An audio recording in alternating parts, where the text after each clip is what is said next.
I want to thank you guys very much for joining me in the war room this time for Reporter Roundtable. Thanks very much. Kyle Hughes, we have John Campbell, and also thank you very much, Yancy Roy. We haven't seen you in a while. Good to be here. It's good to see you.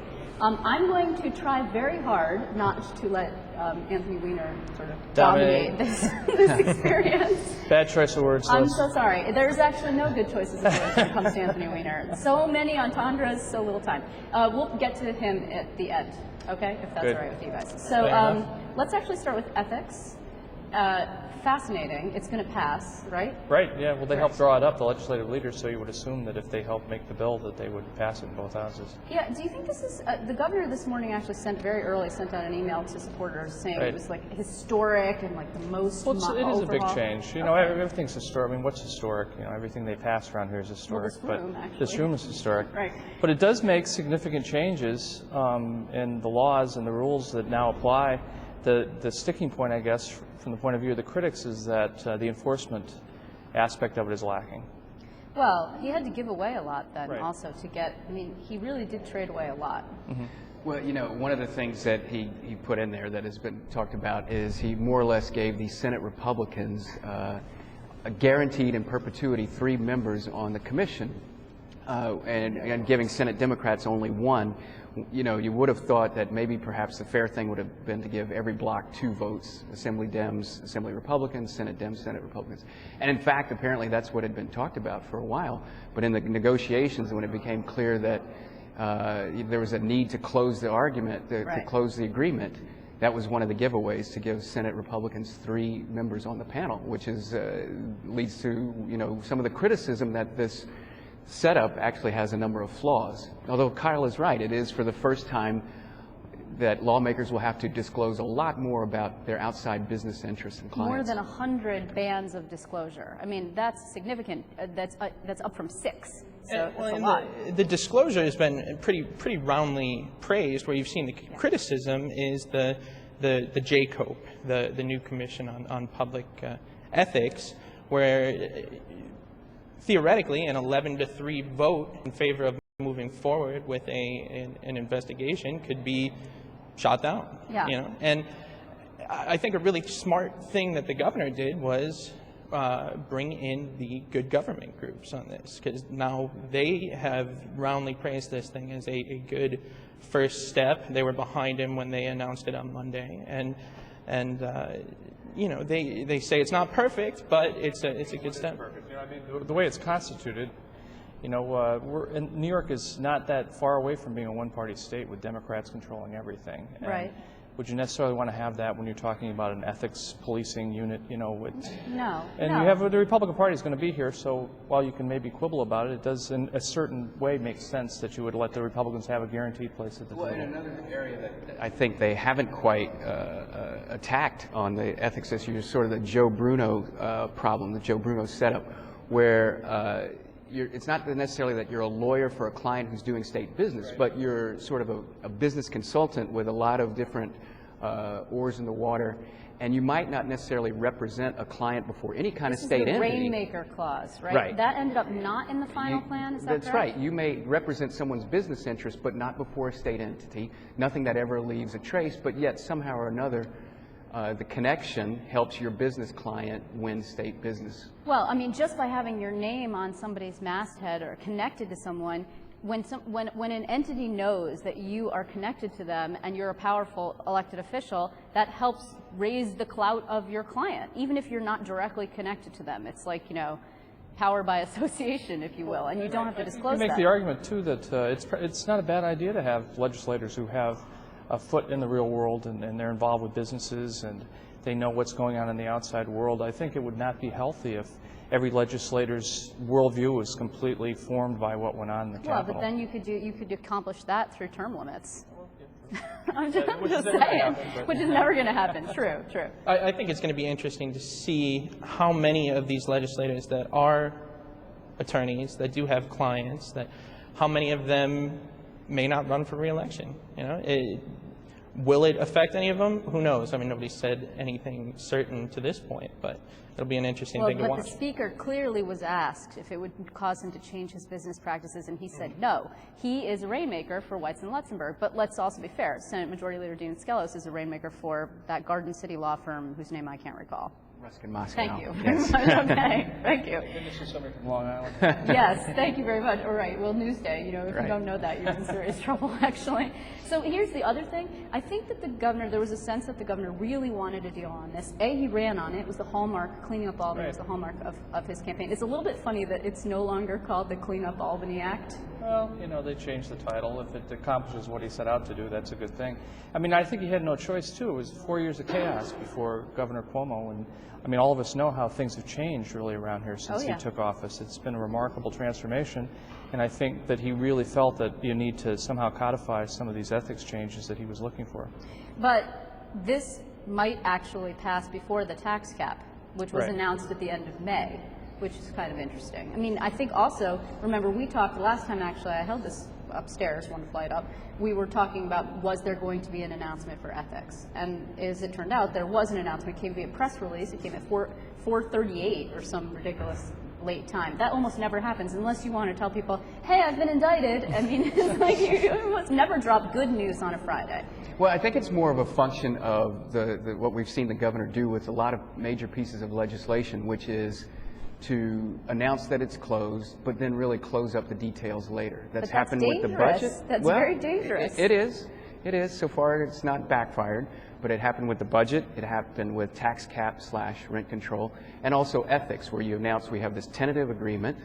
And part of it, I'm sure, is to sort of lock everyone in and make sure everyone's going to stick to this, even though you have some minor details to work out. And that's what's happened each time, is they've had minor details to work out.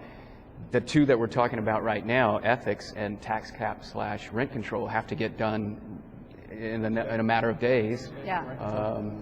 Or they will, it will implode. The tax cap is going to pass.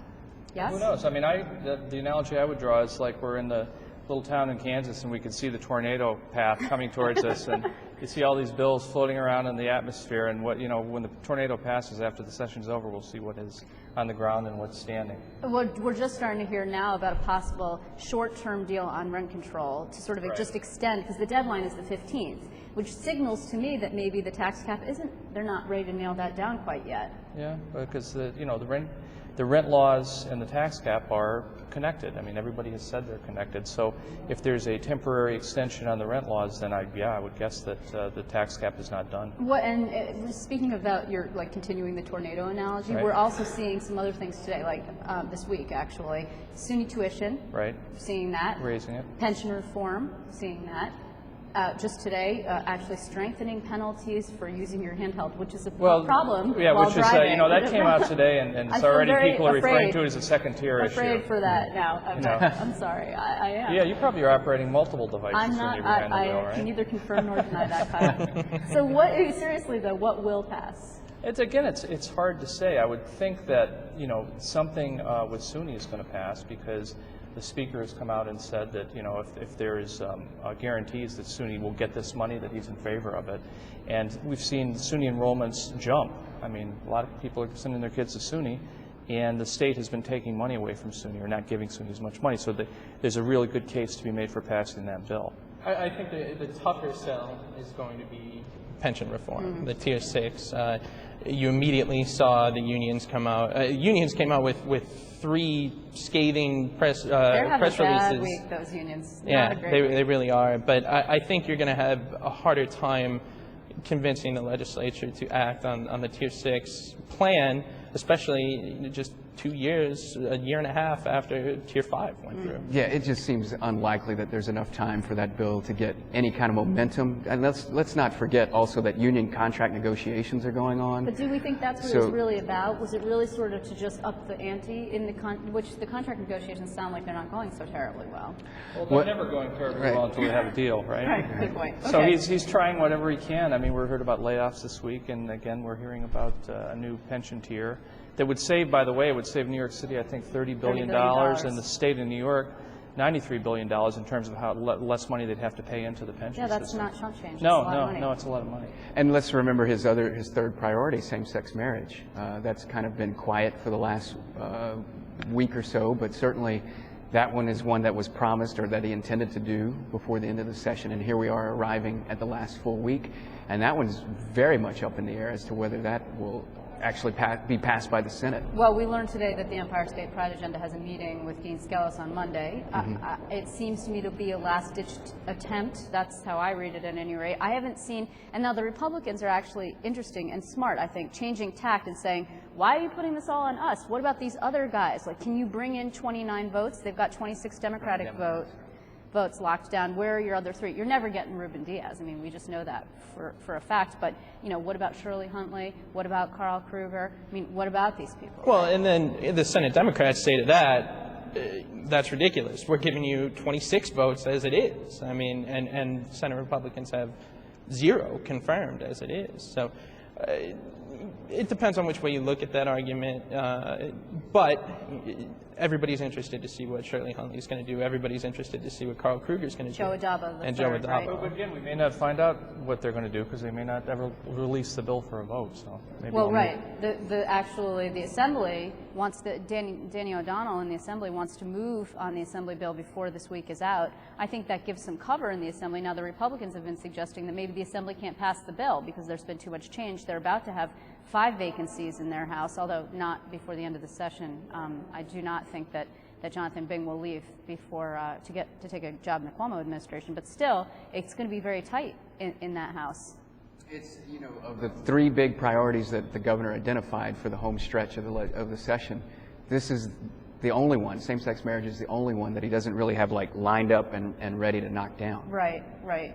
So we're going to, unfortunately, we're going to come down to the end of this segment, so I guess we'll talk about Anthony Weiner. Really, everybody else has been talking. I know, but Why I should just we? wanted to talk a little bit about substance, just briefly, and now let's talk about Anthony Weiner. So will he stay? Another or will embarrassment for the state of New York. Indeed. You know. Yep, true. And will he stay? You know, I think that I was thinking about that this week, and he's kind of benefited by the fact that a lot of these things have happened, and we saw last year Charles Rangel, the chairman of the Ways and Means Committee, go through an ethics investigation and be condemned and calling for his resignation. He got reelected. Right. And Weiner is more isolated politically than Rangel is, but Weiner's people and Weiner might be deciding, well, let's hang in there for as long as we can, see what develops. He's actually more helpful to them alive than dead, as it turns out, because of redistricting, right? So keeping him alive instead of electing some other person in there is actually more helpful when it comes to redrawing the line, so they can feed him to the wolves when it comes time. Yeah, that's to New feed York's got to somebody lose to the 2 wolves. seats, and the thinking is one would be a Democratic seat downstate, Right. and one would be a Republican seat someplace upstate. Although there are some folks who have looked at redistricting and said that it might be hard to carve up that district. It might be because of the protections for minority voting rights. Right. And he does have a large percentage of minorities in his district. Yeah, but also Joe Crowley, who happens to be the Democratic chairman of Queens, has a little sliver of the Bronx that has a high Latino population, and he has always been living in fear that he would get primaried by a strong Latino Democrat. So if he can get rid of that piece of the Bronx and move into Anthony Weiner's piece of Queens, I think it would really behoove him, and he's in charge in Queens of the party, so he's got a big say in the matter. We don't really know what's going on behind the scenes either, because I've heard this week that, the back channel talks are going on between Weiner and party officials. From the White House on down, they would like to see him gone. So that's a tremendous amount of pressure for him to push back against. Yeah. And you mentioned Joe Crowley. Joe Crowley is one of 3 congresspeople to hire lobbyists so far. So Yep. there's going to be, it seems the prevailing thought is there's going to be more of that, and there's going to be some polling behind the scenes, and it'll be interesting to see. Yeah, I actually think right now he has a constituency of 1 to please, and that's Huma Abedin, his wife, and she is, of course, overseas with her boss, Secretary of State Hillary Clinton. It's just like layers upon layers upon layers of this situation, and I don't think that, my prediction at any rate, is that he won't go anywhere until she comes back.